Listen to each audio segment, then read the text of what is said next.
Olá, seja bem-vindo a mais um estudo reflexivo da belíssima obra O Consolador. Vossa presença muito nos alegra, muito nos honra. Você está nas redes da caridade. Por favor, auxilie, junte-se à família do Centro Espírita Luiz Monteiro de Barros. Então está aí no Instagram, no Twitter, no Facebook. Você pode colaborar e principalmente dar a sua opinião sobre o tópico em questão. Nós estamos estudando as reflexões trazidas pelo benfeitor Emmanuel sobre sociologia. Hoje a bancada completa, os dedicados irmãos, à minha direita, Orígenes Caetano, à minha esquerda, José Nilson e Wilson Trindade, juntos e com você, refletindo com Emmanuel sobre sociologia. Então, boa noite a todos. Vamos dar sequência, às atividades. Estamos na questão 56. Então, você pega o seu livro aí, O Consolador, e vamos ler a questão 56. O Emmanuel, o Espírito Emmanuel, está falando sobre sociologia, tá bom? Então, vamos ficar bem atentos aí para ver o que ele pode nos informar sobre essa questão social. E aí ele faz uma pergunta assim: pode admitir-se em sociologia o conceito de igualdade absoluta? Olha só que pergunta interessante. Pode admitir-se em sociologia o conceito de igualdade absoluta? Vamos ver o que ele nos diz. A concepção igualitária absoluta é um erro grave dos sociólogos em qualquer departamento da vida.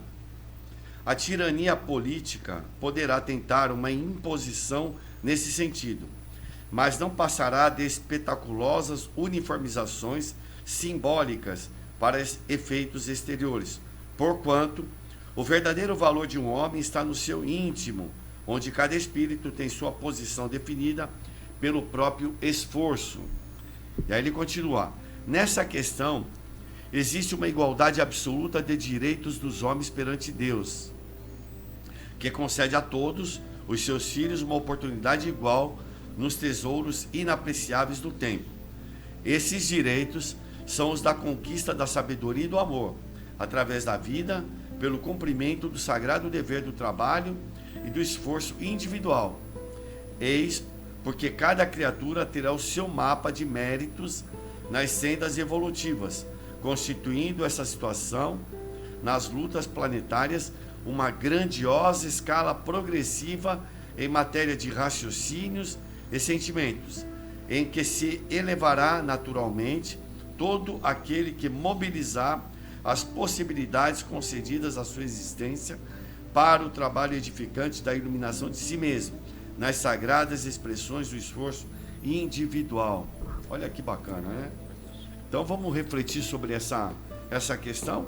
Eu vou convidar aqui os nossos amigos aí para poder cada um dar um pouquinho uma opinião sobre esse assunto aí, na questão de igualdade absoluta, que às vezes em termos políticos, que nem ele fala assim, a gente deseja impor uma igualdade absoluta, e ele fala que isso é impossível por conta que cada um de nós tem a nossa individualidade, e nós estamos dentro de um processo evolutivo. Então o mérito é o esforço pessoal de cada um, e cada um vai desenvolver os seus sentimentos, a sua inteligência, e cada um tem um tempo certo, Então alguém querer fazer com que isso se torne igual é um grande erro, porque a gente deve permitir, dentro das possibilidades de cada um de crescimento, a sua espontaneidade, a sua forma de crescimento, sem querer uma imposição social, Pelo menos é isso que eu estou entendendo. O senhor quer falar alguma coisa?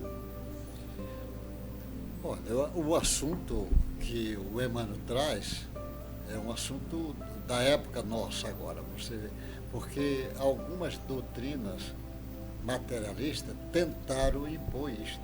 Eu não diria que o comunismo, o socialismo comunista tentou impor, mas nós tivemos assim outros os fascistas, que tentaram impor isto. Mas claro que não vai dar certo, porque esse espírito é como o Emmanuel chama a atenção. A igualdade foi permitida por Deus, uma igualdade de aquisição que com o esforço de cada um vai ter. Todos vão ter direito a fazer isto, mas é um esforço individual. Então esse espírito, por mais que ele vai evoluindo, ele vai ter diferença entre um outro, um que já adquiriu mais conquista do que o outro, às vezes mais saber, seja na esfera moral, na esfera intelectual, mas vai haver diferenças. Aí as pessoas querem impor. Lógico que isso não dá certo, nem mesmo impor condições, às vezes, mínimas para a sociedade não dá certo. Às vezes o camarada quer impor uma condição ditatorial, diz a todo mundo tem direito igual. Como tem uma visão material, o que é que o comunismo fez durante um bom tempo? Agora, graças a Deus, não faz mais. Mas não ser país comunista forte, a gente não conhece a Coreia do Norte, como é que faz, porque é um comunismo muito fechado. Mas, por exemplo, o comunismo matava os autistas, os síndrome de Down. Na Rússia, no passado, não tinha síndrome de Down, porque eles achavam que eles não iam ser produtivos para o Estado. Aí o Estado estava crente que estava fazendo uma coisa boa, mas na realidade é pensamento ditatorial dos mestres. Você vê durante muito tempo na China, agora que está mudando, e no Vietnã, era para ter só um filho, e eles andaram matando crianças femininas, nascia a menina e matava a menina. Hoje começa a criar um deslocamento terrível. Por exemplo, na China começa a ter mais homens do que mulheres. E aí que tinha, porque tem um equilíbrio. Como é um país de mais de 1 bilhão de pessoas, tendo esse desequilíbrio, que a natureza mantém um equilíbrio. Você cria esse desequilíbrio, o que é que vai acontecer? Nós vamos ter mais violência sexual nessa parte, não tem como não ser. Vai ter mais homem, vai ter companheiro querendo tomar a mulher do outro, talvez vai ter violência sexual mais forte, e vai também desenvolver mais o homossexualismo. É natural que isso aconteça. Então, quando o homem quer fazer essas mudanças com a visão materialista, sem trazer Deus para a discussão, ele corre o risco disso. E na hora que trouxer Deus, vai dizer, mas Deus dá igualdade de oportunidade a todos os espíritos. No outro, diz, o Kardec pergunta aos espíritos, diz, nasce simples e ignorante e vai evoluir com o correr do tempo. Mas essa evolução, como ele fala, individual. Lógico que o individual vai refletir no coletivo, que vai no individual, mas o individual é que vai prevalecer. Então, quem quer impor essa ideia de igualdade social com a visão materialista, já está fadado a perder. A partida já está perdendo. Igual o tipo que vai entrar em campo e o cara diz, já perdeu. Vai jogar o Santos e Jabaquara.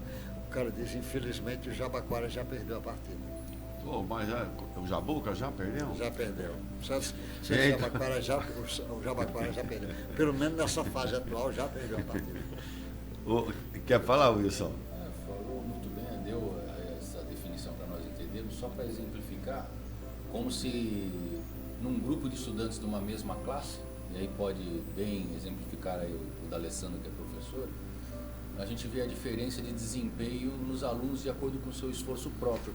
Então, alguns prestam mais atenção quando o professor está falando à frente, esses mesmos às vezes se dedicam mais a estudar em casa, e aí, consequentemente, na hora que são provados através da prova, conseguem uma nota melhor em relação a outros da classe, e às vezes que a gente fala é aquela turminha que gosta de ficar no fundo, batendo papo, ou não sei ainda hoje como é o WhatsApp na classe, se é difícil esse controle. Então, em tudo na vida, de acordo com o nosso esforço próprio, com o nosso desempenho em buscar informações, o nosso desenvolvimento intelectual, desenvolvimento moral, todos nós temos as mesmas oportunidades, somos todos criados simples e ignorantes, e através dos esforços próprios, como o Dr. Zé Nilson falou, nós vamos nos desenvolvendo, mas cada um tem um tempo. Eu me lembrei agora aqui naquela época aí da política passada, onde todos nós, por um período, ficamos iguais financeiramente, lembra? Foi preso o dinheiro de todo mundo, então por uma época todo mundo tinha era 50 reais. 50 reais. 50 reais. Nossa, eu fiquei feliz. Desculpe eu falar assim, porque eu não tinha nada, aí eu passei a ter 50 reais. Tava. Agora, eu vi também casos, eu trabalhava em São Paulo só, e eu atendi um paciente que era um doleiro lá, mexia com muito dinheiro. Ele teve um trauma, um choque tão grande, a partir daquele, ele não falou mais, não tinha que andar com o enfermeiro, com o motorista, levava lá para a gente fazer o atendimento, só para você ver o que gerou o problema todo, né? Mas continua aí. Foi uma oportunidade para as pessoas se desenvolverem. Mas tem uma teoria, né? Você fala, se você der 50, vamos lá, 1000 para cada pessoa, todos iguais, daqui a um determinado tempo, alguns vão estar sem nada e outros vão estar muito bem. Que é aquela empreendedorismo, vamos falar assim, que a pessoa traz dentro de si e através das dificuldades ela consegue construir ferramentas para a sua evolução. Então alguns têm essa aptidão já mais desenvolvida, outros estão no caminho, mas todos com as mesmas oportunidades.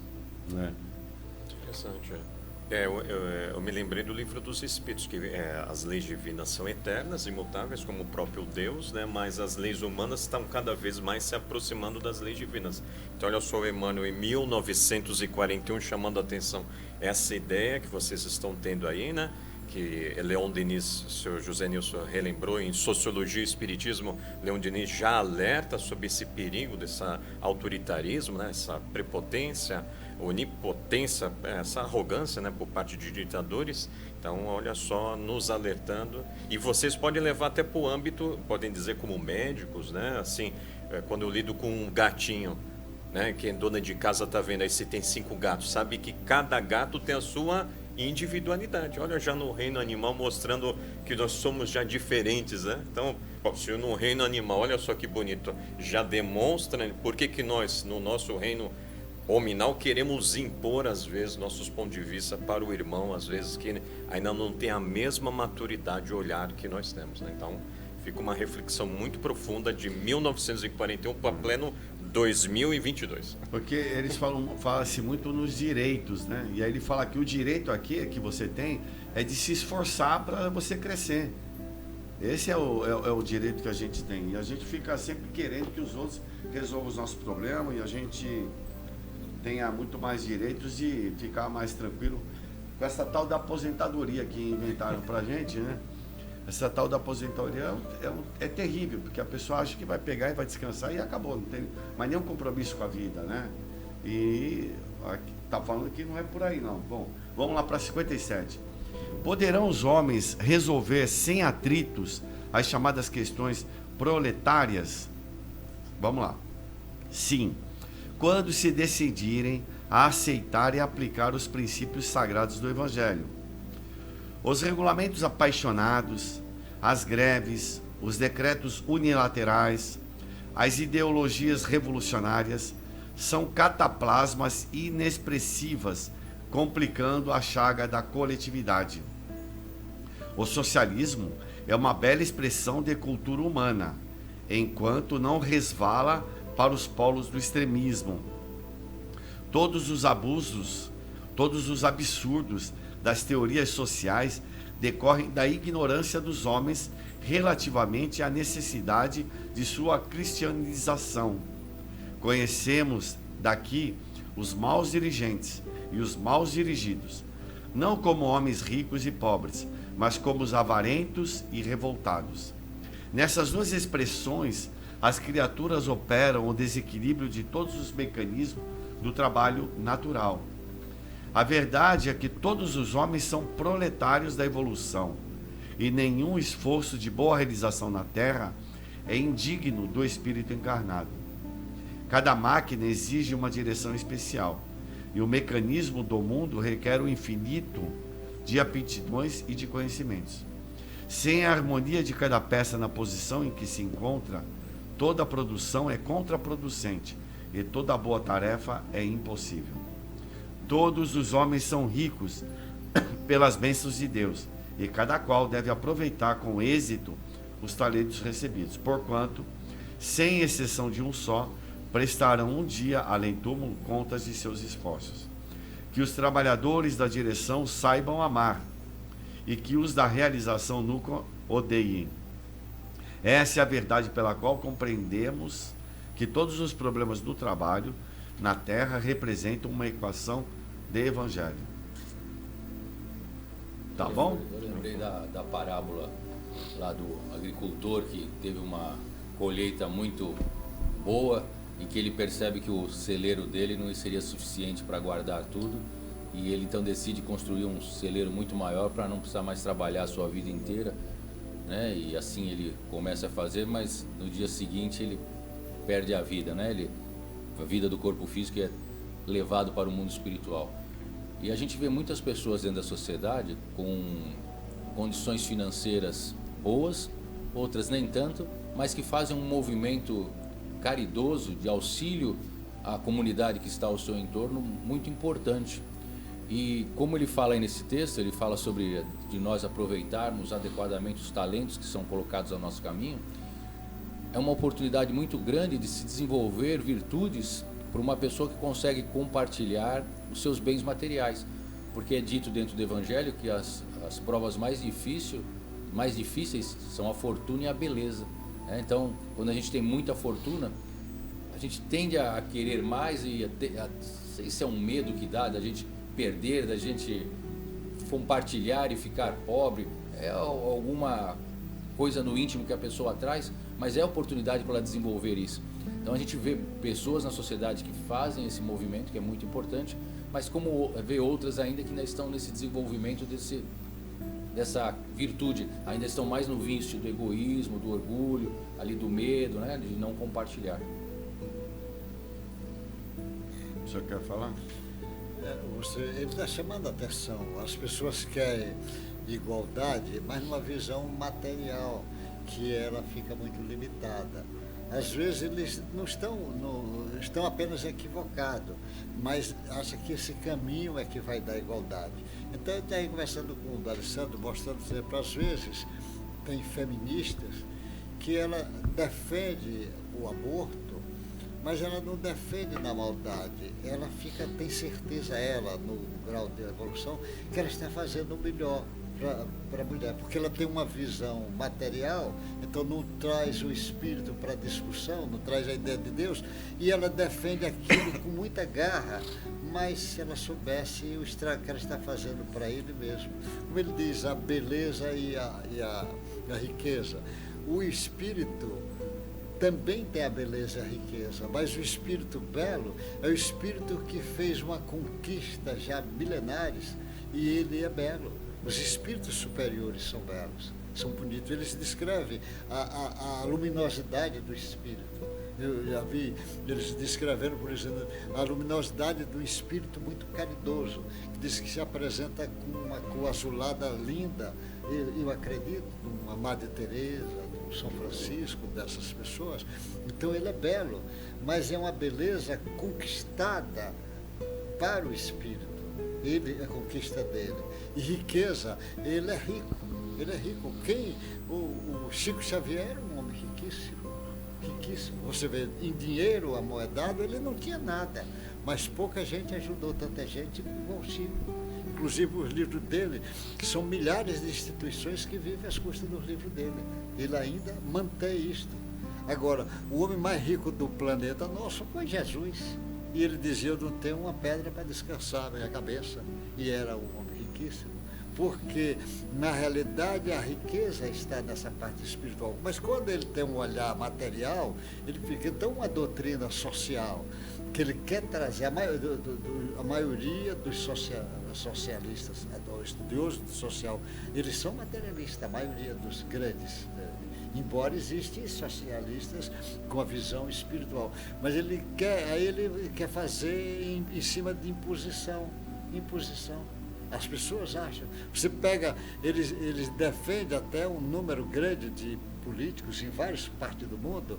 Ele acha que o Estado forte é que é o caminho. O Estado forte, ele não fala por maldade, mas não bate no que o Cristo chamava a atenção. O Cristo não chamou a atenção do Estado forte, ele chama a atenção do Espírito forte. E o Espírito forte é quem vai se harmonizando com as leis divinas. Esse é que fica forte. Então, olha o que ele chama a atenção, é o espírito que tem que ficar forte. Mas o forte não é o forte do ditador, é o forte de quem ama muito. É esse que é forte, que é o grande trabalhador. E mostra Jesus como referência para o nosso grau de compreensão aqui. Então, o espírito forte é o que mais se aproximar de Jesus, na frequência de Jesus. Se aproximar de Jesus é assim, aproximar do amor que Jesus tem, aproximar da bondade que Jesus tem, da fé que Jesus tem. É esse que tem a fortaleza. Agora, naturalmente, o espírito mais evoluído, ele automaticamente é mais social na prática cotidiana material. Por exemplo, a Madre Teresa, o Irmã Dulce, o Chico Xavier, não defendia teses sociais. Nossa, mas quem foi mais social do que eles aqui no nosso meio? Mais social em cima do pensamento do Cristo. É esse que é esse entendimento. Então esses companheiros, eles não fazem por maldade, eles desejam um Estado forte, que ele acha que é a solução. A União Soviética teve um Estado forte e adiantou. Lá na Grécia Antiga, a Esparta era Estado forte, adiantou. Roma teve Estado forte, o Império Romano teve Estado forte. No Hitler, a Alemanha era um Estado forte. E Mussolini, lá a Itália era um Estado forte. Atualmente nós temos algumas ditaduras que é Estado forte. A Coreia do Norte é um Estado forte. A própria China é um Estado forte. Mas é caminhos? Claro que não é caminhos. Agora, o homem às vezes tenta até também ele ver depois que esse caminho não estava certo. Demora para entender, mas vão entender. Porque mais cedo ou mais tarde a sociedade vai na direção do Cristo e o Cristo aponta o socialismo melhor, que é o socialismo na prática do amor. Como ele diz, o maior é quem ama mais, quem serve mais. Olha quando ele coloca o maior quem é. Quem ama mais e quem serve mais. É quântico, não é? Quer falar, Nancy? Não, só lembrando do Nosso Lar, né? Quem tiver a oportunidade, que está nos acompanhando, leia o livro Nosso Lar, que mostra tudo isso que o senhor José Nilson falou, o socialismo na prática no mundo espiritual. O governador era aquele que mais trabalhava, atendia a todos, né? Então, as colônias espirituais já nos traz essa visão, o socialismo no sentido espiritual da palavra, e não, como Emmanuel elucida, uma visão cultural e intelectual, e aí deixa o espiritual de lado. Tá bom, podemos continuar? Vamos lá então. 58, né? 58. Reconhecendo-se o Estado como aparelhamento, de leis convencionais, é justificável a sua existência, bem como a das classes armadas que o sustentam no mundo? Vamos lá. Na situação ou condição atual do mundo, e considerando a heterogeneidade dos caracteres e das expressões evolutivas das criaturas, examinadas isoladamente, justifica-se a necessidade dos aparelhos estatais nas convenções políticas, bem como das classes armadas que os mantêm no orbe, como institutos de ordem para execução das provas individuais nas contingências humanas, até que o homem perceba o sentido de concórdia e fraternidade dentro das leis do Criador, prescindindo então da obrigatoriedade de certas determinações das leis humanas, convencionais e transitórias. E aí? Então, só para voltando um pouquinho, quando o Wilson estava falando, porque quando chega a doutrina espírita é interessante, porque a primeira questão, Allan Kardec, quando ele faz o que é Deus, não existia essa pergunta na filosofia assim. Sempre se perguntou quem é Deus. E quando se pergunta quem é alguém, a gente tinha essa visão antropomórfica de Deus, imagem e semelhança do homem, como se fosse um velhinho. E o Espiritismo, ele veio modificar isso. E isso para mim assim é uma mudança fantástica, porque ele vai colocar como essa inteligência suprema do universo e como essa força organizadora, mantenedora e assim por diante, que a gente conhece pelos seus efeitos. E que a governância, ela é feita por leis absolutas, imutáveis, porque ele é perfeito, essa força é perfeita, então, e nós estamos subordinados a essas leis. O que é? Obedeça essas leis que você vai acertar a sua vida. Como somos seres ainda não tão subordinados assim, somos insubordinados pela imaturidade, nós transgredimos as leis, e como a lei ela é uma lei, você tem que obedecer. A forma, quando você transgride, você tem que voltar para essa lei e reparar um equívoco, um erro que for acometido. Então isso aí, para mim assim, é fantástico, porque eu não tenho dúvidas mais dessa justiça absoluta, divina. Todo erro está em mim, ou todo equívoco ou imaturidade está em mim. E quem vai fazer essa maturação, esse crescimento, sou eu. Então eu não posso mais ter dúvidas em relação ao Criador, ou então essa força mantenedora do universo. Então está nas minhas mãos. Então quando eu quero estabelecer algo à força sociologicamente, quer dizer, eu tô forçando uma barra por eu ainda desacreditar nessas leis, que eu sou subordinado dessas leis, e num ato de rebeldia ou insubordinação, eu quero que os outros obedeçam essa minha vontade, que eu acho que eu já sou soberano nesse aspecto, que é o orgulho, a arrogância minha. Então, quando o Espiritismo apresenta a Deus dessa forma, ele assim modifica toda a estrutura de pensamento até então. Por isso que a genialidade do professor, ela é fantástica, porque ele mudou. Ele mudou, é que como todo conhecimento foi baseado sempre dessa forma, isso foi uma questão de crença mística, sobrenatural, então foi visto dessa forma. Esses dias eu estava vendo lá o Pondé fazendo, ele falou até sobre espiritismo, algumas coisas, mas com uma má informação. Mas no final ele falou assim: eu queria estar muito equivocado sobre tudo que eu penso, porque ele é descrente em Deus, essas coisas, né? Mostrando que no íntimo do ser nós temos essa necessidade de voltar para a casa do Pai, né? Para a nossa intimidade. Então, em termos que eu estou percebendo aqui, nessa análise ainda superficial, é que nesse aspecto sociológico, é você que vai promover esse crescimento geral. É você, né? E quando você está lá em cima, você não estabelece críticas ou imposições. Você compreende o outro como ele é, né? E a gente tem muito o hábito de querer sempre terceirizar as causas das nossas vicissitudes, dos nossos problemas, né? A gente sempre achando que o nosso problema está no outro. E isso vem bem de encontro com o que você falou. A gente precisa se entender e perceber que é através da nossa mudança, dos nossos esforços, que a gente vai conseguir melhorar.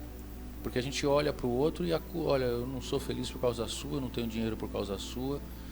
Quando é um movimento que a gente deve fazer, de perceber que através dos nossos esforços a gente vai mudar isso tudo. Não vai mais culpar o outro. A gente tem que perceber que nós somos os criadores do nosso destino através de nossas escolhas, né? Através do livre-arbítrio, que a gente começa a desenvolver através desse livre-arbítrio. A gente tem a gente sabe que está sujeito à lei de ação e reação, mas a gente só quer estar sujeito à lei de ação. Quando chega a reação, a gente já não gosta muito dessa parte da lei, a gente gosta da primeira parte, como direitos e deveres. Direitos todos nós queremos ter dentro da sociedade, mas deveres, quando começam a cobrar, muita gente não gosta, torce o nariz, né? Quando chega uma multa de trânsito em casa, todos nós ficamos chateados, porque além do ponto da carteira, vai doer no bolso, né? Então, se você passou o sinal vermelho, não tem jeito, foi uma escolha sua, mas a multa vai chegar. E assim são com as nossas atitudes do dia a dia, na vida, em família, em sociedade. Se eu tiver escolhas boas, eu vou ter colheitas boas, né? Mas muitas vezes danosas, às vezes as escolhas que eu faço na minha profissão, ou no meu trabalho, no meu grupo de estudos, e às vezes eu, com atitudes ali nervosas, impulsivas, eu vou gerar reações que nem sempre vão ser agradáveis, mas que obrigatoriamente eu vou ter que colher em virtude da minha plantação, né? Eu não sei como é que está o nosso tempo aí, mas assim... Não, tempo mais. Temos mais 10 minutinhos ainda. Tem. Podemos dar uma seguida? Porque, ó, assim, tem cada pergunta interessante. Semana eu acho que é bom, viu? Porque, né, Zé Luiz? Olha, agora é a 59. Tem o Espiritismo um papel especial junto da sociologia? Na hora atual da humanidade terrestre, em que todas as conquistas da civilização se subvertem nos extremismos. Olha, quando é que foi que escreveu isso? 1941. O Espiritismo é o grande iniciador da sociologia, por significar o evangelho redivivo que as religiões literalistas tentaram inumar nos interesses econômicos e na convenção exterior de seus prosélitos.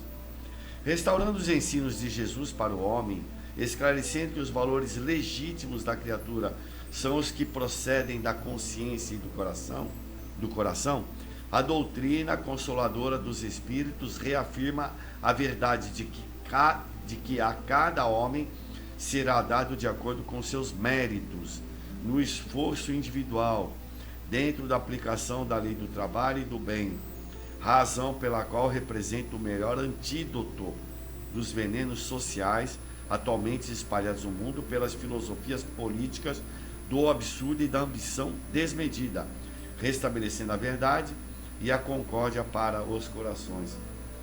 O cara pegou pesado, né? Deu uma dica. Assim, para as ideias subversivas aí de que quem quer dominar, né? Quem quer impor aí para...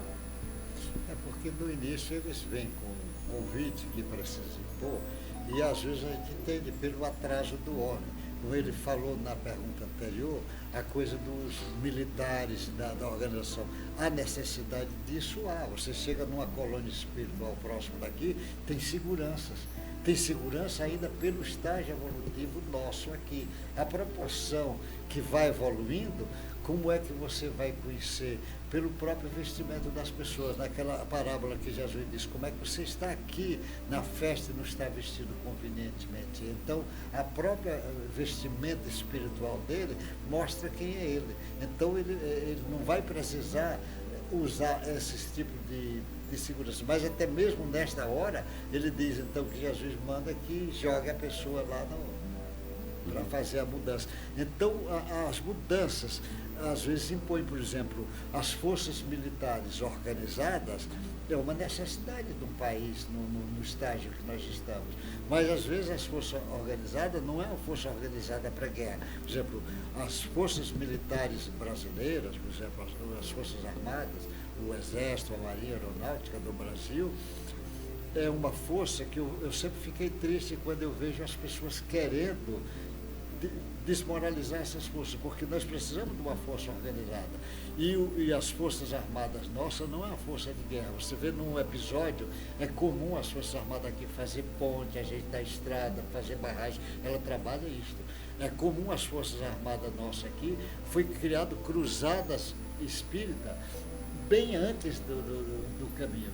Pode ter algum militar que abuse, mas ela normalmente ela tem uma noção muito forte de disciplina e de respeito. Agora, existe país que as forças armadas é para domínio dos outros, invade os outros países, mantém, praticamente ela é uma máquina de guerra. E normalmente as Forças Armadas para ser uma força organizada, como a do Brasil. A do Brasil é espetacular, as Forças Armadas do Brasil. É que as pessoas não param, inclusive o grau de cultura deles, eles têm muito conhecimento, os nossos militares. Agora, as pessoas tentam desmoralizar, mas tentam desmoralizar com outras intenções. Então, espiritualmente, nos estágios nossos, ainda precisa ter essa organização do Estado. Por exemplo, tem que ter as leis, porque senão a pessoa vai matar. Quando o homem evoluir mais, nem vai precisar da lei para não matar, porque o cara já não vai matar. Ele não vai roubar, não é porque a lei proíbe, é que ele vai se sentir mal se roubar. É um processo normal disso, do processo de evolução.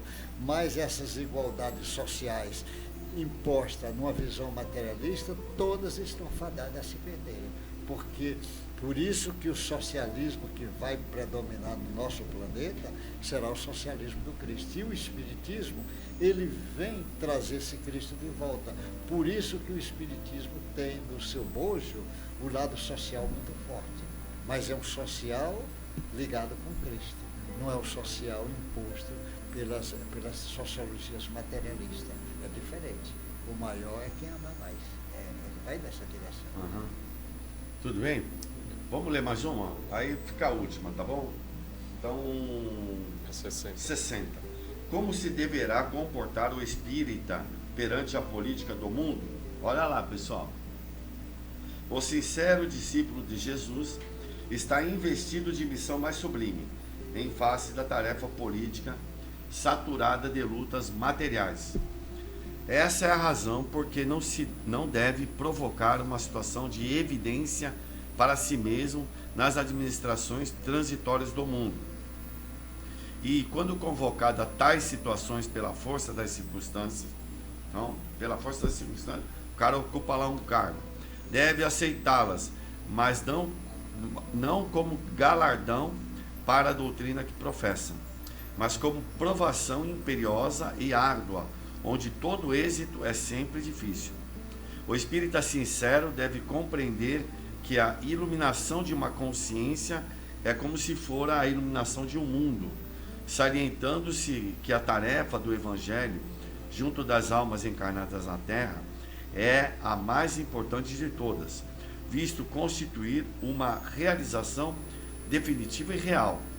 A missão da doutrina é consolar e instruir em Jesus para que todos mobilizem as suas possibilidades divinas no caminho da vida.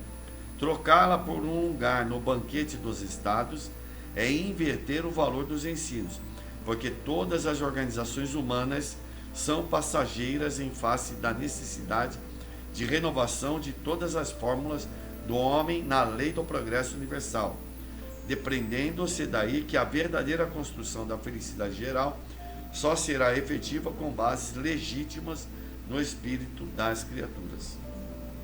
Legal, hein? É o exemplo do Zaqueu, né? O Zaqueu, um homem rico, pode até ter uma influência política da sua época. Ao contrário, Jesus é trazer as informações de Jesus para a sua vida, se transforma nesse sociólogo, né, ou político, né, do bem, a comunidade, né? Então você vê que temos os relatos do passado, essa visão ainda, Emmanuel.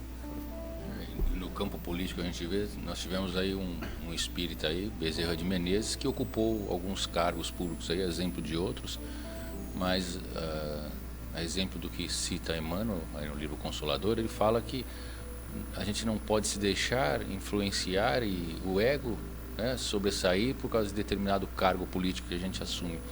Ele dá uma diretriz aí falando que se a vida caminhar, né, e levar você para talvez algum cargo assim, é importante você não se deixar levar pelo ego, que é o que a gente vê às vezes muitas pessoas bem intencionadas, que a maior parte das pessoas que estão dentro da política são bem intencionadas, mas às vezes chega em determinado ponto ali da sua trajetória e se deslumbra um pouco, talvez pelo poder, pelo status, né, pela visibilidade e também muito pelo poder financeiro que chega em suas mãos.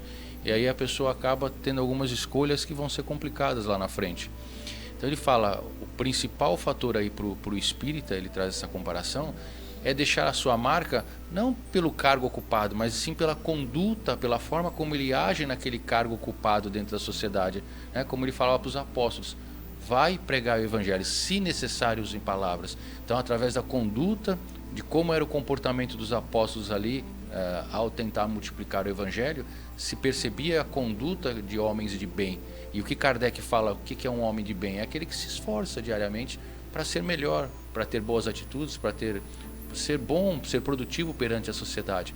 Então, eu não vejo a política como algo ruim, falar assim, religião e política não dá para se misturar. Mas eu acho que é importante ter homens bons dentro da política para que haja uma transformação nesse panorama social que existe dentro do planeta Terra em geral. Precisa-se ter homens com uma conduta ilibada para conduzir aí as cidades, os estados, principalmente os países, né? Você vê que é difícil, porque nós temos que, de novo, o Espiritismo aponta sempre para Jesus. E Jesus, você pode ver como o maior político do planeta. Ele é o construtor da Terra, o maior político. Olha como é que ele diz para os políticos, eu vim para servir, não é para ser servido. Ele já começa dizendo que, como o Emmanuel diz aí, é o sacrifício que o político vai fazer, é uma vida de sacrifício. Um bom político é uma vida sacrificada para ele e para a família dele. Ele está lá para servir, ele vai nesta direção. Então, mas até mesmo servindo, como ele fala, ele ainda faz questão de dizer, eu ensino as coisas que o Pai quer que eu ensine. Ele ainda não está dizendo que é dele, é o que o Pai quer que ensine. Então o político, às vezes, ele quer criar uma marca para ele. E como o Emmanuel Emmanuel aí fala, isso é tudo transitório, as coisas, o mundo é transitório. Os regimes criados pelo homem são regimes transitórios. Quantos tipos de governança foi criado e já desapareceu e é transitório. Então, o camarada precisava entender que ele precisa levar a política, tem a política real nossa e tem a política ideal, que é a política do Cristo. Então, como ele fazer se subir essa calçada? O político é para pegar as pessoas e dizer, vocês estão nesse patamar, vamos agora para este. Mas esse patamar também é provisório, porque o patamar que nós estamos vendo é lá na frente. É igual às leis. Nós temos a justiça real e a justiça ideal. A justiça ideal que é para ser seguida, mas a real você vai dando patamar. É assim que elas vão fazendo no processo de evolução. Um político que entender isso, que é provisoriamente, ele provisoriamente está no poder, aí nós temos outro entendimento. Por isso que temos que olhar o político sempre como diz Jesus, que ele fala para Pilatos, você está aí por permissão de Deus, que ele acha que ele tem poder para fazer, por permissão de Deus. Então todos os chefes de Estado teve permissão do alto, então temos que respeitá-lo por esse caminho, mas ele tem que cumprir também aquela subordinação que ele está, a determinação do alto, e não querer achar que ele é dono e fica, como temos ditadores, nós temos vários ditadores no mundo, que ele assume e nunca mais larga, é igual o rei lá, ele assume, só o filho dele vai assumindo e fica aqui o tempo todo. Nós estamos aí, o cara da Coreia do Norte, o pai dele era o chefe, agora é ele que é o chefe. Fidel Castro ele era o chefe e depois o irmão ficou sendo chefe. É esse caminho que vai na direção do Cristo. É nesse caminho que está sendo. Então, vai ficar a questão 61. 61, tá bom, próxima. pessoal? 61, próxima pergunta. Só vou deixar para vocês, ó. Como deveremos encarar a política do racismo? Interessante. 1941. Vamos ver o que o Emmanuel falou aqui pra gente. Você aí estuda na sua casa. Já fala para os teus amigos aí, as pessoas que do teu convívio, do escritório, do trabalho, ou da aula. Olha, vamos falar sobre racismo aqui. Vamos ter uma orientação de um cara que tem informações preciosas para a gente. Chama todo mundo, daqui 15 dias, né? A gente está junto. Daqui 15 dias estamos com o Consolador. Agora, Então, eu agradeço aos queridos irmãos de bancada, Caetano, José Nilson, Wilson, e a você que teve a oportunidade de abrir as portas da vossa casa, física e mental, e por favor, divulgue, faça como Emmanuel quando salientou que a maior caridade que podemos fazer para a doutrina dos espíritos é a divulgação. Então, você divulgando as informações e manifestando as suas opiniões nas redes sociais, estará colaborando para um mundo melhor. Grato por a sua presença, até a próxima oportunidade.